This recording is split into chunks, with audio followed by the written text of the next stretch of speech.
TV'n jireenya Ameerikaa kaabaatti qophaa'ee guutummaa Afriikaaf giddugaleessa ba'aatti yookaan Middle East karaa daandii tamsaasa wangeelaa televizyina El Shaddai torbanitti guyyaa tokko wiixata yookiin dafnoo galgala keessaa sa'aa 12:00 irraa hanga sa'aa 1tti kan isiniif darbu sagantaan wangeelaa amma jalqaba. Nagaan Waaqayyoo hunduma keessaniif haa ta'u dhaggeeffattoota TV jireenyaa Waaqayyoo hunduma keenyaa wajjiniin ta'ee iddoo kanaan yookaan guyyaa kanaan waan nu ga'eef barabaraan maqaan Waaqayyoo haa galateeffamu. Dubbii Waaqayyoo isarra walii wajjiniin hirmaannu ergan dubbisee booddee kadhata gabaabaa isaa godhanna. Ergaa Phaawulos qulqulluu gara warra Efesoon boqonnaa 5 lakkoofsa 15 kaaseen dubbisaa. Kakuu haaraa fuula 282 irra jira akkas jedha. Egaa attamitti akka deddeebitanii haleelaa ilaalladhaa. Akka warra ogeessotaatti malee akka warra ogeessota hin ta'initti hin jiraatina. Guyyoonni kun guyyoota gadhee waan ta'aniif yeroo isiniif kenname utuu hin dabarsin itti hojjedhaa. Kanaafis jaalalli gooftaa maal akka ta'e hubadhaa malee waldhaalota hin ta'inaa jedheetu dubbata. Hin kadhanna Waaqayyoon. Yaa Waaqayyoo abbaa keenyaa isa waaqarra jiraattu gooftaa bara baraa torban kana guutuu jireenya tokkoon keenyaa eeddee iddoodhuma jirrutti nu wajjiniin taatee nu gargaartee galgala kanaan waan nu geesseef maqaa gooftaa keenya maqaa Yesuusiin galanneef ulfinni teessoo kee gubbaatti bara baraan siif haa ta'u.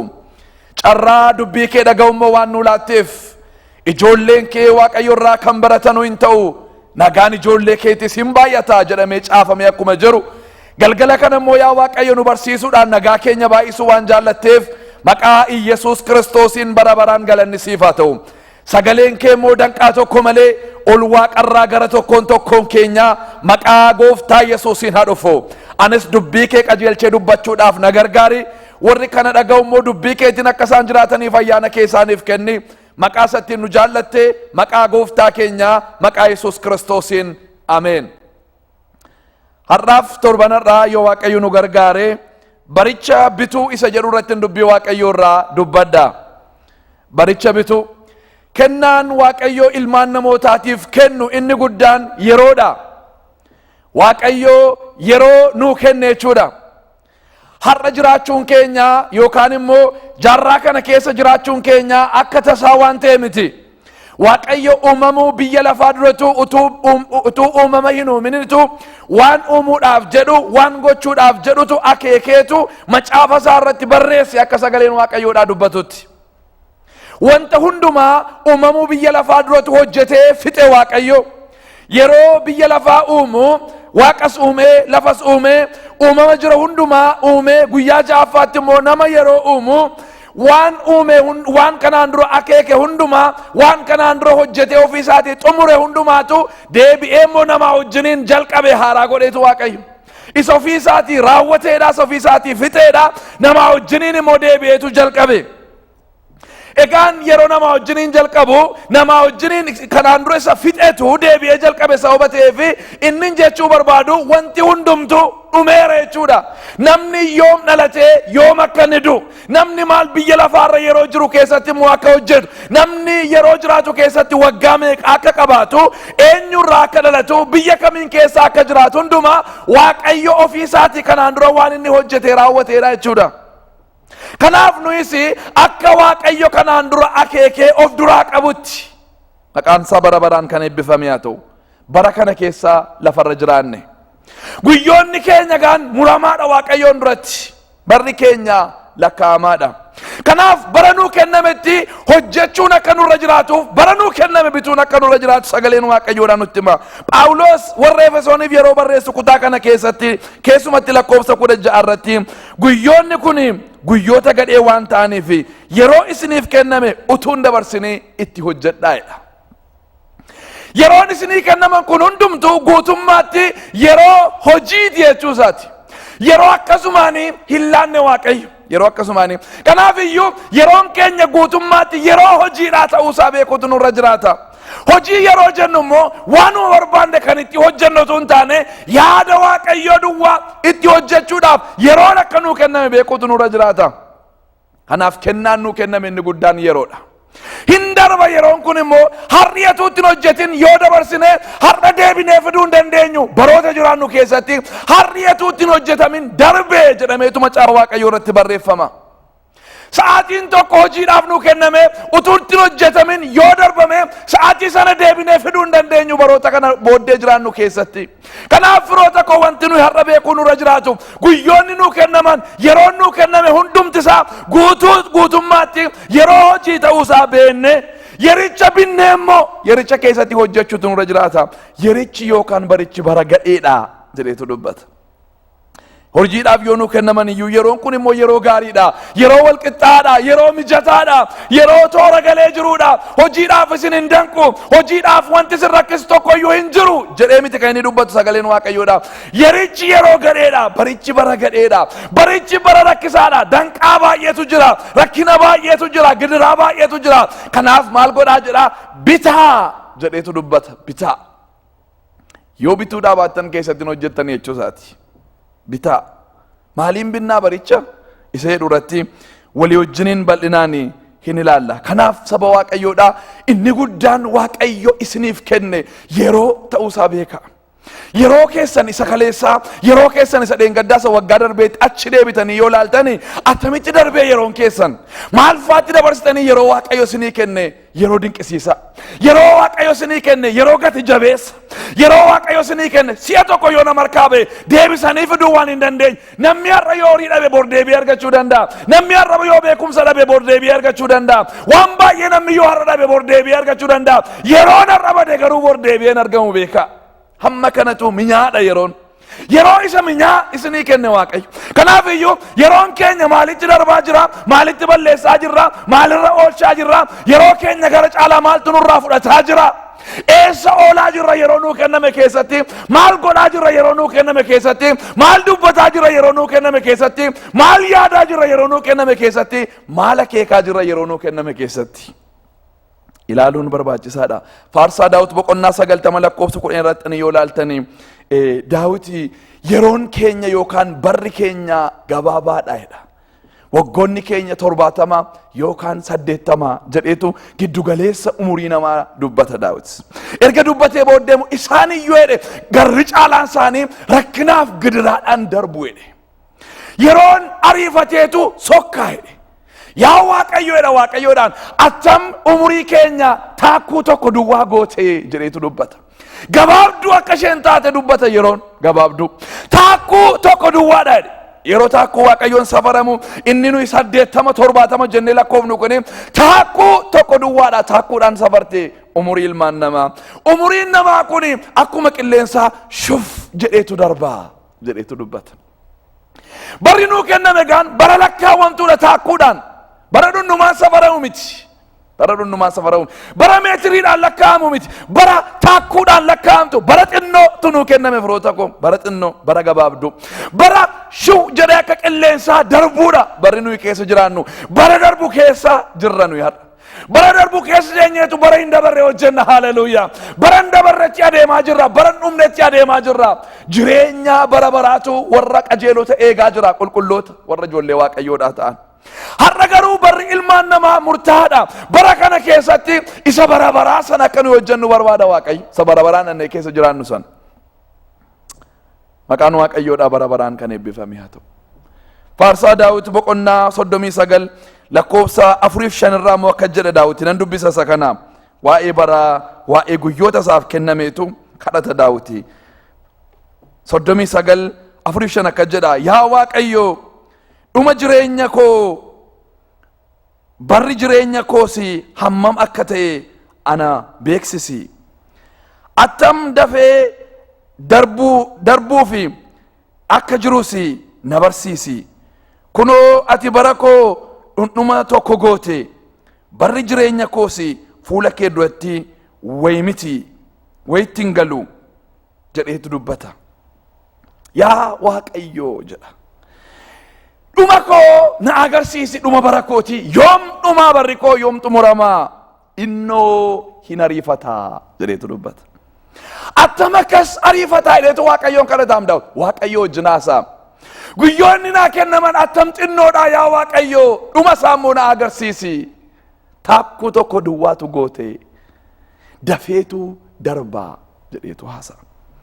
yeroo baay'ee yeroo yaannu nami baay'eeni akka waan bara baraan jiraannutti yaada utuma du'i akka jiru beekuyyuu garuu namni akka nama bara baraan jiraatu ti yaada akka waan yeroo dheeraan nuu kennameetti.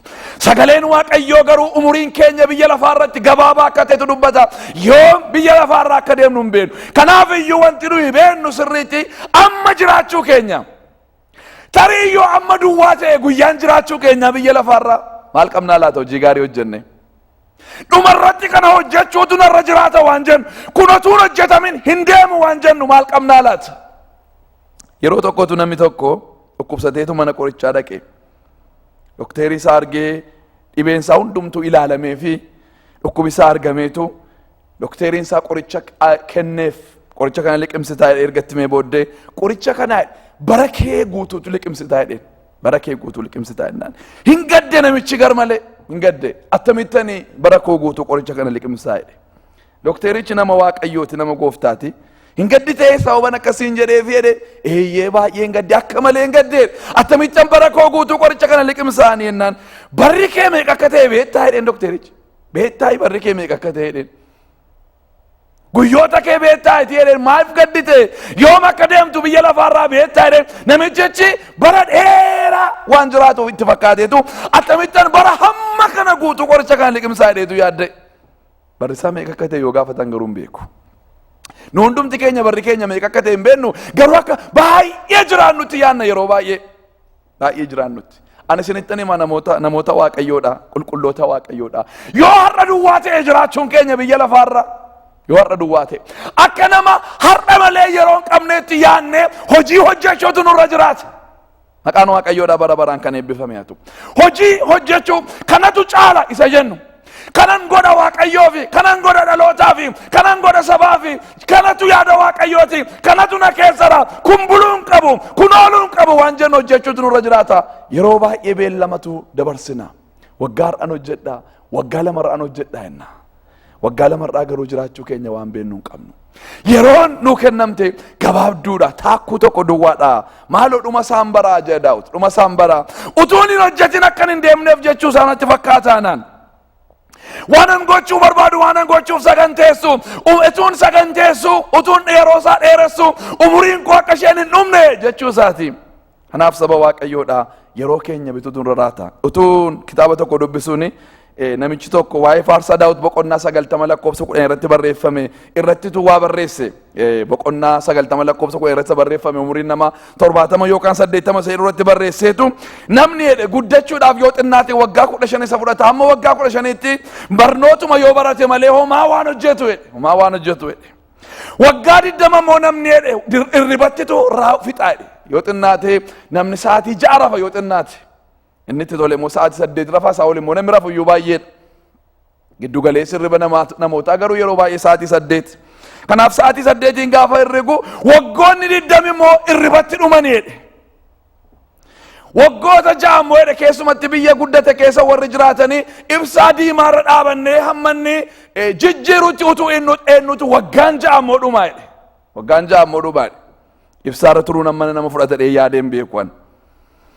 Egaani isuma kana sadan duwwaa laale inni isa kaanitti yeroo keenya hin baafnu ta'e yeroo kanarraa fenduma irribaa fi ibsaa diimaarra dhaabachuu fi yeroo ijoollummaadhaa kaafne hamma guddannutti immoo hamma sirriitti qajeelchinee waa yaaduu dandeenyutti immoo isa kana sadan duwwaarra oolchine isarraa hafe guutummaa garuu hojii Waaqayyoo irratti yoo gadhiifne waggaan keenya 70 yoo ta'e waggaan hojiidhaa waggaa 29 duwwaadha jedhe.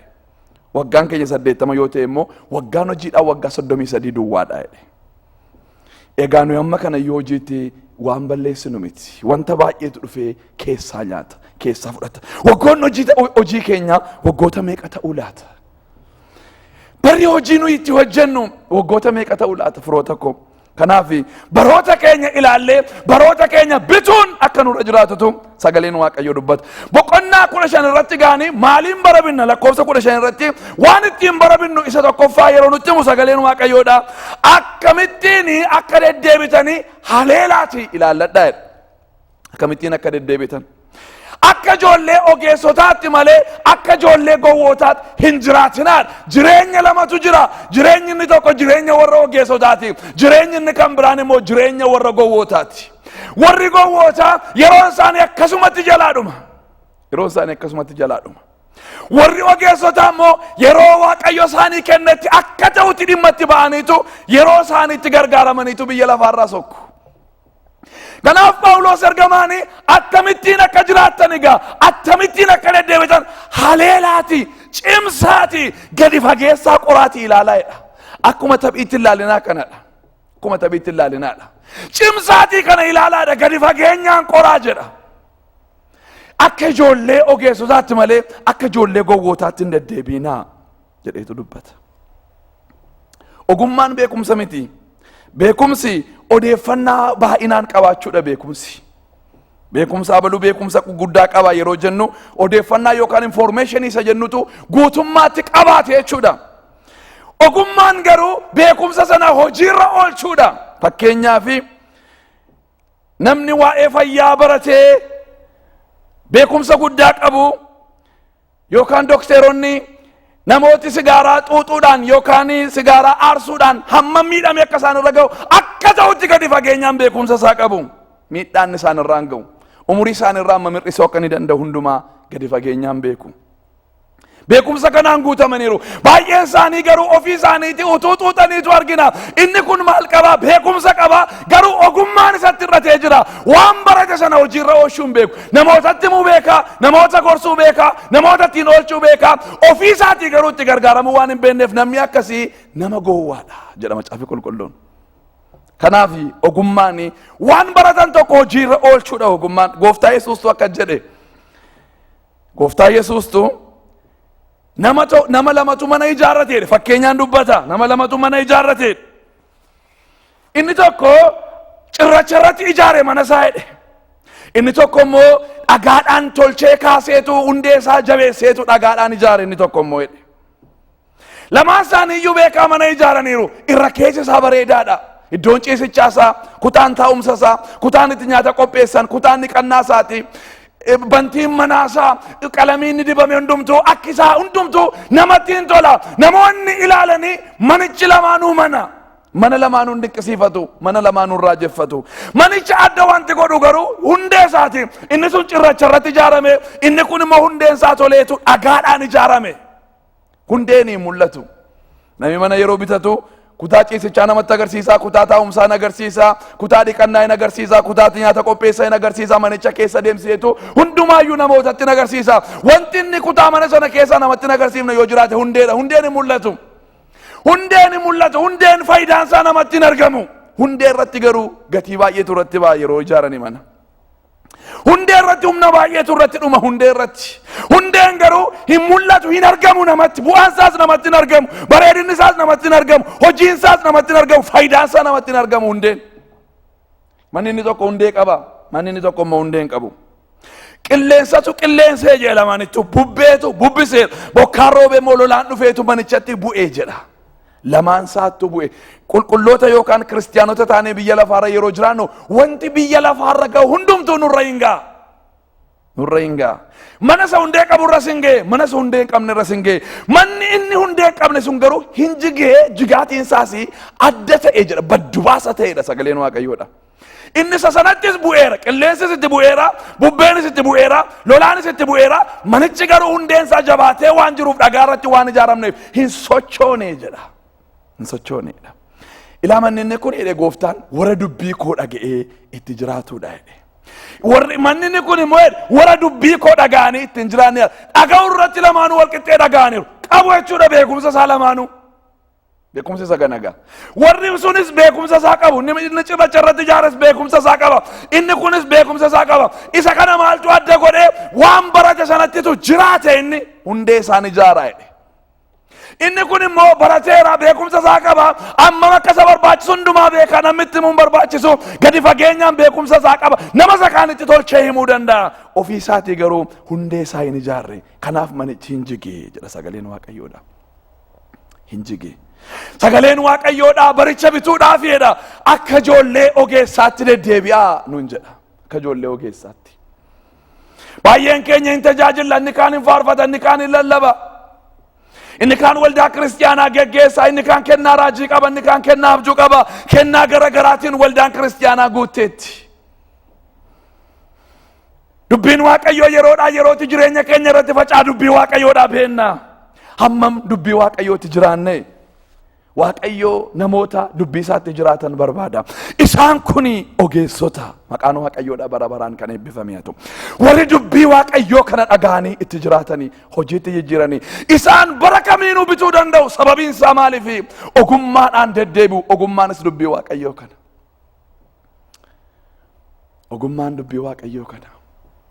Warra kaaniif wallaalummaadha dubbiin fannoo Yesuus. Warra kaanitti gufuudha dubbiin fannoo Yesuus. Nuuf garuu inni humna Waaqayyooti jedhetu dubbata Phaawulos warra Qorontosiin. Warra kaanitti wallaalummaadha. Warra Giriikiitti, Giriikiin beekumsaan guddatteetti. Warra waa uumanii, warra waa qoratanii, waa fidan baay'ee qabdi. Beekumsatti amanti Giriikiin bara isaanii keessa, jarraacha jalqabaa keessa jechuudha. Kanaaf warra Giriikiitti kun wallaalummaadha, gowwummaa, waa'een fannoodha. Warra Yihuudootaatti immoo kuni gufuudha, gufatanii ittiin cabu. Namni qajeelaan hin fannifamu isaan gidduutti. Namni qajeelaan hin fannifamu. Nama Waaqayyo abaare duwwaatu fannifama. Sababii kanaaf waa'een fannoo yeroo lallabamu hin gufatu baay'een isaanii. Nuuf garuu kuni humna Waaqayyooti, ogummaa Waaqayyootis jedha Phaawulos. Maqaan Waaqayyoo bara baraan kan eebbifame haa ta'u. Wangeelli kun nuuf humna Waaqayyooti jedhe. Wangeelli kun nuuf ogummaa Waaqayyooti. Kiristoos ogummaa Waaqayyooti jedhe. Ogummaan firoota koo Iyesuusi. Ogummaa sanaan akka nuyi jiraannu barbaada Waaqayyo. Ogummaa sana keessa akka nuyi dhokannu barbaada Waaqayyo. Salomoon ogeessichi waa'ee ogummaadha yeroo barreessu. Ogummaa cimsaatii barbaada jedheetu dubbata. Ogummaa cimsaatii barbaada jedha. Ogummaan waan isheen nama gootutu dubbata. Ogummaan kun firoota koo maqaan isaa Yesuus Kiristoos jedhama. Haleluuyaa. Warri Yesuusin hin qabne Yesuusin cimsaa barbaada. Inni ogummaa Waaqayyooti, ogummaa namaa miti. Ogummaan namaa hin bada. Ogummaan Waaqayyoo garuu bara baraan jiraata. Kanaaf sagaleen Waaqayyoo attamitti akka jiraatan bara. Innis immoo akka ijoollee ogeessotaatti deddeebi'aa jedheetu dubbata. Warri akka ijoollee ogeessotaatti deddeebi'an gaanii bara gadhee jedhame, bara hamaa jedhame, bara ulfaataa jedhame, bara dukkanaa jedhame, bara kana keessaa ba'uun hin danda'amu jedhame hundumaa ogummaa sanaan bitu. Maqaan Waaqayyoodhaa bara baraan kan eebbifame haa ta'u. Karaa ittiin keessaa ba'an beeku, karaa ittiin keessaa hulluuqan beeku, karaa ittiin ce'an beeku, karaa ittiin darban beeku. Nama tokkotu fakkeenya yeroo dubbatu gooftaan Yesuus nama tokkotu jira jedhe. Namicha badhaadhaatu jira jedhe. Minaansaatu toleef jedhe. Eessatti hangalfadhaa minaan koo kun naa tolee jedheetu yaadee. Ergasii booddee gombisaa bal'aasaa ijaareeni minaan koo fi qodaa baay'ee kan naa ga'uun itti naqadhaa jedheetu yaadeetu qopheeffate. Gombisaa bal'aa ijaaree minaansaa hundumaatti galfatee qodaasaa hundumaa toora toora erga galfatee booddee akka jedheedha. Lubbuu isaatiin yaa lubbuu koo amma gaara akkoon qabdu ati nyaadhu dhugi gammadi qannootti jiraadhu yeroo dheeraadhaaf waan si ga'u qabda jedhee jedha. Yeroo sanatu Waaqayyo dhufeetu jedhe ati yaa nama gowwaa nanaa lubbuu kee danan si jalaa fudhadhaattiin jedhee jedha. Namichichi minaanni toluusaa fi yeroo argee minaan toleef sanatti gammade waan bara dheeraa jiraatu itti fakkaate. Jireenyi namaa jedhe gooftaa Yesuus nyaata irratti hundaa miti jedhe.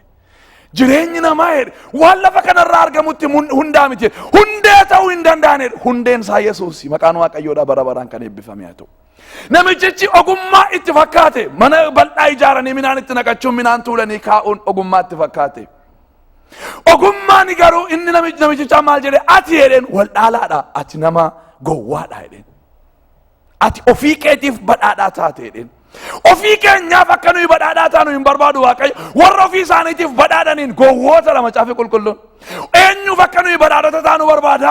Akka nuyi Waaqayyoof badhaadhota taanu, akka nuyi wangeelaaf badhaadhota taanu, akka nuyi hiyyeessotaaf badhaadhota taanu, akka nuyi saba wajjin jiraannuuf badhaadhota taanu barbaada Waaqayyo. Ee'uuf yarra badhaadhummaan kee, ee'uuf yarra barachuun kee, ee'uuf yarra humni kee, ee'uuf yarra yeroon kee, ee'uuf yarra jireenyi kee, ee'uuf laachaa jirtaa. Galanni isaa kan Waaqayyoo haa ta'u. Kanaaf akka ijoollee ogeessotaatti deddeebi'aa hin kadhanna Waaqayyoon.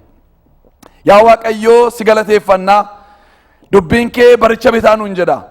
Warri har'a dubbii kee dhageenye bara keessa jiraannu jaarraa 21ffaa kana binnee hammeenya isaa, rakkina isaa, gidiraa isaa, xuraa'ummaa isaaf jal'ina isaa irra jennee yaa Waaqayyo hojii itti waamamne adda baanee hojjechuu akka dandeenyuuf ayyaanni kee har'a maqaa Yesuusiin hunduma keenya gubbaatti kan dhangala'e haa ta'u. Kana waan gootuuf galanni siif haa ta'u. Waamichan isinii godhaa warri gooftaa Yesuus Kiristoosin hin beekne.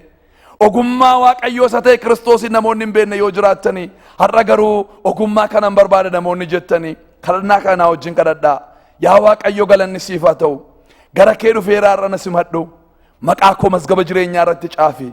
Cubbuu koof daddarbaa koo hundumaatti na qulqulleessi. Maqaa gooftaa Yesuusiin. Ameen. Kadhannaa kanaa wajjin kadhattaniitu yoo ta'e waldaa naannoo keessan jirtu barbaadaatti dhaqaa. Nuuf immoo nu barreessaa iskiriinii keessan irratti iimeelii keenya hin argitu iimeelii keessaniin yoo nu barreessitanii gorsa kana booddee isin barbaachisu isiniif laanna. Waaqayyo hunduma keessan eebbisu torban har'aa deebinee TV jireenyaa irratti wal agarra. Nagaan tura.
She